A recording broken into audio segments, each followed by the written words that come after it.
गुरुपूजिताय गुरुदैवताय गुरुकुलस्थायिने गुरुविक्रमाय गुह्यप्रवराय गुरवे गुणगुरवे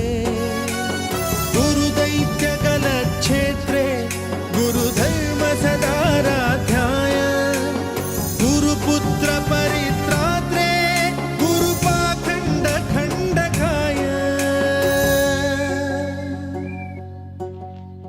गीतसाराय गीततत्त्वाय गीतगोत्राय धीमहि गूढगुल्फाय गन्धमत्ताय गोजयप्रदाय धीमहि